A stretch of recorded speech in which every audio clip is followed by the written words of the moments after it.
Journalist के social media platform के साथ मैं हूं शाम यूसुफ और आज वफाकी काबीना का अहम इजलास हुआ। दूसरा ये इजलास था इस नई हुकूमत के बनने के बाद और वज़ीर-ए-आज़म शहबाज शरीफ ने इस इजलास की सदारत की। इजलास में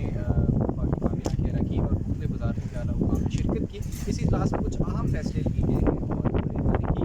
और सबसे तारीखी जो फैसला लिया गया है वो वफाकी वज़रा और वज़ीर-ए-आज़म की तनख्वाहों और मराआत के हवाले से है। वज़ीर-ए-आज़म और उनकी वफाकी काबीना के अरकान ने मुतफ़िक़ा तौर पर ये फैसला किया है कि काबीना और वज़ीर-ए-आज़म अपनी तनख्वाहें और मराआत नहीं लेंगे। और वज़ीर-ए-आज़म ऑफिस के मुताबिक ये फैसला इसलिए किया गया है कि मौजूदा सूरत हाल में मौजूदा जो दगरगू माशी सूरत हाल है इस मुल्क की, उसमें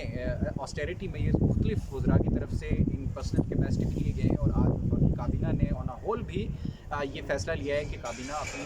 तनख्वाहें और मराआत इस मरतबा नहीं लेगी। ताहम ये फ़ैसला इस पे सवालात भी उठ रहे हैं कि आया कि इसको एक सिस्टमेटिक तरीक़ाकार बनाना चाहिए या फिर इंडिविजुअल बुनियादों पे तनख्वाहें और मराआत अशराफिया की जानिब से या जो आपकी एग्जेक्टिव है उसके अरकान की जानिब से या गवर्नमेंट के हुकूमती अरकान की जानिब से ना लिए जाना, क्या ये आपकी मौशी सूरत हाल का सोल्यूशन है या फिर इस मौशी सूरत हाल से निमटने के लिए ऑस्टेरिटी मेजर्स के अलावा भी सिस्टमेटिक निज़ाम की बुनियादों पर हमें स्ट्रक्चरल रिफॉर्म्स की ज़रूरत है, उसमें भी वफाकी हुकूमत काम कर रही है। एक और जो बुनियादी तौर पे बड़ा अहम फैसला लिया गया है वो पाकिस्तान इंटरनेशनल एयरलाइंस की निजकारी के हवाले से लिया गया है। जब से नए वफाकी वज़ीर ख़ज़ाना आए हैं उन्होंने कैटेगोरिकली अपनी जो गुफ्तगू है बारहा उन्होंने की है और उसमें उन्होंने बारहा ये बताया है कि ये और मुख्तलिफ जो दीगर रियासती इदारे हैं जो कि लॉस में जा रहे हैं, जो कि नुकसान में जा रहे हैं, उनकी निजकारी के अलावा कोई दूसरा रास्ता नहीं है। और यहाँ पर आपको ये भी बताते चलें कि जो हुकूमती अरकान हैं जिनमें हुकूमती इत्तेहादी जमातें हैं, उन्होंने जिनमें सबसे बड़ी जो जमात है पाकिस्तान पीपल्स पार्टी, उसकी जानिब से इस पर खासे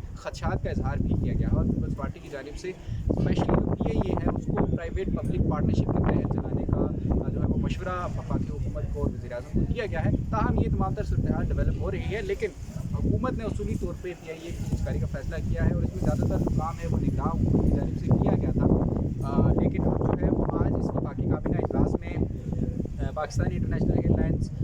होल्डिंग कंपनी तश्कील देने की मंजूरी दी गई और इस कंपनी की तश्कील से जो निजकारी की पीआईए की जो निजकारी है ये उस तरफ एक अहम पेशरफ्त है और इससे जो निजकारी की रहा है वो मज़ीद हो गई है। वज़ीर-ए-आज़म ऑफिस के मुताबिक पीआईए कंपनी लिमिटेड के चीफ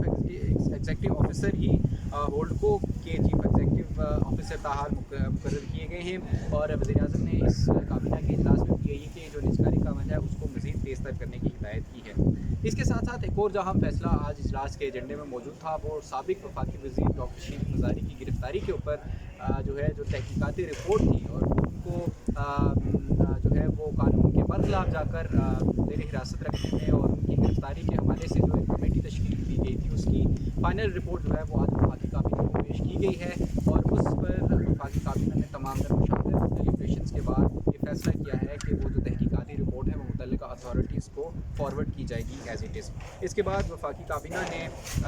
डिस्ट्रिक्ट एंड सेशन जज ग़ुलाम शाह की खिदमात इनके महकमे को वापस की हैं। ग़ुलाम शाह बतौर जज बैंकिंग कोर्ट हैदराबाद में डेप्यूटेशन की बुनियादों पर काम कर रहे थे। इसके साथ साथ वफाकी वज़ीर ख़ज़ाना मोहम्मद औरंगज़ेब ने वफाकी काबीना को जो हालिया पाकिस्तान और IMF के दरमियान मुआहिदा तय पाया है उस हवाले से तफसीली तौर पर ब्रीफ किया है और उन्होंने जो FPR की जो स्ट्रक्चरल रिफॉर्म्स हैं जिनमें डिजिटाइजेशन है FPR की, उस हवाले से भी वफाकी काबीना को ब्रीफ किया है। और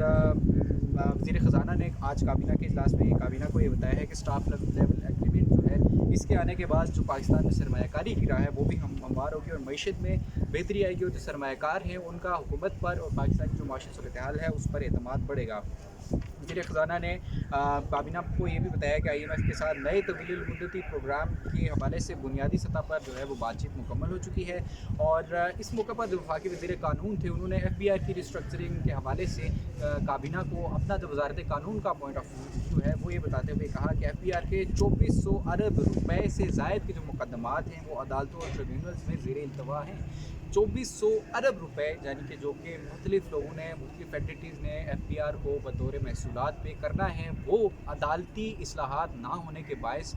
ज़ेर इल्तवा हैं। यानी आप ये देखिए कि जो वर्किंग क्लास है मुल्क की वो तो टैक्स पे कर रही है, जो तनख्वाहदार तबका है वो तो टैक्स पे कर रहा है, लेकिन मुख्तलिफ जो कानूनी सकम हैं उनका बहाना लेके उनकी आड़ में जो बड़ी बड़ी अशराफिया की एंटिटीज़ हैं वो इस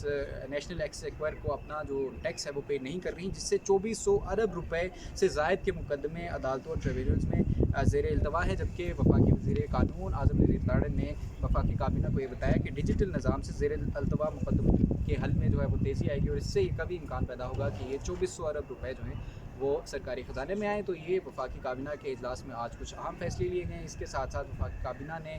حالیہ جو پاک فوج کے جو 2 جوانان تھے، لیفٹیننٹ کرنل اور جو کیپٹن شہید ہوئے، ان کے لیے بھی دعا کی، اور اس کے ساتھ ساتھ دہشت گردی کے ساتھ نمٹنے کے لیے عزم کا اعادہ کیا۔